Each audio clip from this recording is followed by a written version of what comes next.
understand that you took some acting classes yourself in the 1950s. Was this to prepare you for anything in particular as a director, or did you want to learn acting so that you could fill in for someone inexpensively if you needed to? No, it was to prepare me as a director. I had a degree in engineering, and I felt that I had never studied or had anything to do with acting. And I felt I learned the use of the camera, editing, and so forth, the technical ends of motion pictures, maybe based upon my engineering background, but I didn't know enough about acting, and I felt to sort of complete the preparation as a director, I should study acting, not to become an actor, although I did inadvertently a couple of times, but simply to be able to work with actors. When you were working with Vincent Price, what did you observe of his approach to his craft that was interesting to you as someone who had gone through acting class? I'm a great believer in preparation, and so was Vincent. Particularly when you're working on a low schedule, a low budget and short schedule, you don't have a lot of time during the shooting to discuss the motivation, discuss the characterization, and give much direction during shooting. You really have to be spending your time going from shot to shot. So what I would do, I would discuss all of these things with Vincent before shooting, so that we would be in agreement on the general concept of the character, which enabled us to move quickly because we had already decided before shooting what things such as motivation and relationship to other characters were, so it required a minimum of directing. And what impressed me was the great dedication that Vincent had. He prepared very, very thoroughly. For instance, in the first of the films, the House of Usher, he dyed his hair white, which was his idea. It was not my idea. And he told me, and I wasn't so certain, but I felt he's a veteran actor, I will go with his thought. And it brought a great strange quality to the character. He was absolutely correct in doing that.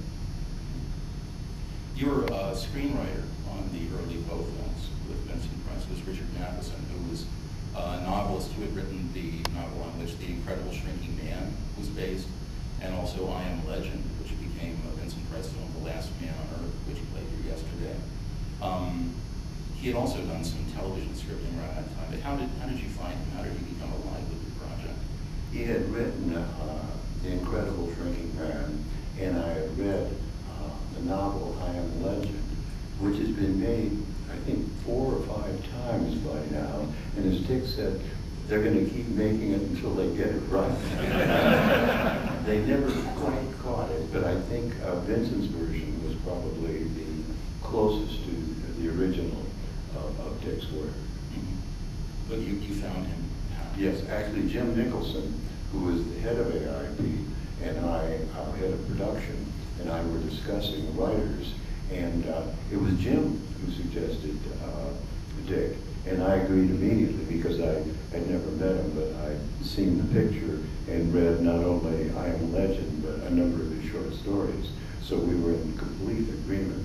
This was one of those few times when the filmmaker and the head of the studio are in total agreement about everything. We totally agreed on Vincent, and the same thing with Dick. Now, from what I've always heard about them, the difference between Jim Nicholson and Sam Markoff was that Jim was the creative one and Sam was the businessman. But what were your personal relationships like with the two of them? I got along well with both of them, and what you say is correct, and I think it was one of the reasons for the immediate success of American International. They had one man, Jim, who understood motion pictures and was the creative man behind the company. They had a lawyer who was also a good businessman and a great negotiator, Sam, and they each knew their own job, and they did not interfere. Maybe a couple of times they crossed over, but basically they each knew their part of the company, and that was one of the reasons the company succeeded. Did one of them give you more trouble than the other? Maybe Sam a little never any problems with Jim. And Sam and I got along very well. It's just that we would sometimes negotiate over